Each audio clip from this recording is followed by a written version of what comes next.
BCCI central contract లేదు. టీమిండియాలో చోటు దక్కలేదు. వచ్చే టీ20 వరల్డ్ కప్ కు ఎంపిక కాలేదు. అయితేనేం తానేం తక్కువ కాదని శ్రేయస్ అయ్యర్ నిరూపించుకున్నాడు. అన్ని ఫార్మాట్లకు పనికొచ్చే ప్లేయర్నని చాటుకున్నాడు. బీసీసీఐపై కోపాన్ని ఆట తీరుతోనే చూపించాడు.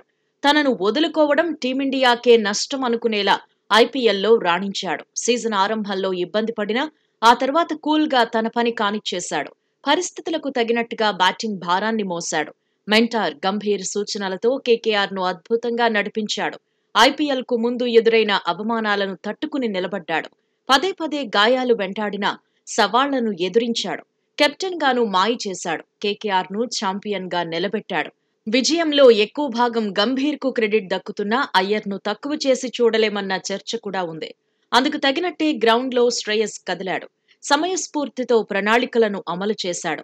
సీనియర్లు మెంటార్ సలహాలు తీసుకున్నాడు. ఒత్తిడికి లోనవ్వకుండా ఎప్పటికప్పుడు దూకుడు చూపించాడు. లీగ్ దశలో కేకేఆర్ ను టాపర్ గా నిలబెట్టాడు.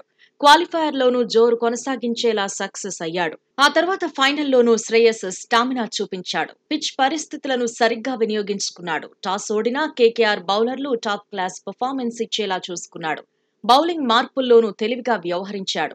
ఆరంభం నుంచి సన్ రైజర్స్ హైదరాబాద్ ను కట్టడి చేశాడు.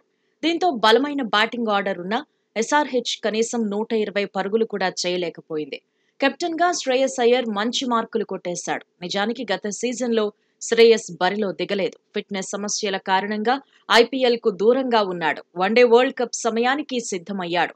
స్వదేశంలో జరిగిన ప్రపంచ కప్ లో నిలకడగానే రాణించాడు. ఆ తర్వాత ఇంగ్లాండ్ తో టెస్ట్ సిరీస్ కు ఎంపికయ్యాడు. తొలి 2 టెస్టుల్లో బరిలో దిగాడు. పెద్దగా ఇంపాక్ట్ చూపించలేదు. అదే సమయంలో వెన్నునొప్పి తిరగబెట్టింది. దీంతో చివరి 3 టెస్టులకు దూరంగా ఉన్నాడు. రికవరీ అయ్యేందుకు ఎన్సీఏ వెళ్లాడు. విశ్రాంతి తీసుకుంటున్న సమయంలో ఫిట్ గా ఉన్నాడని ఎన్సీఏ క్లీన్ చిట్ ఇచ్చింది.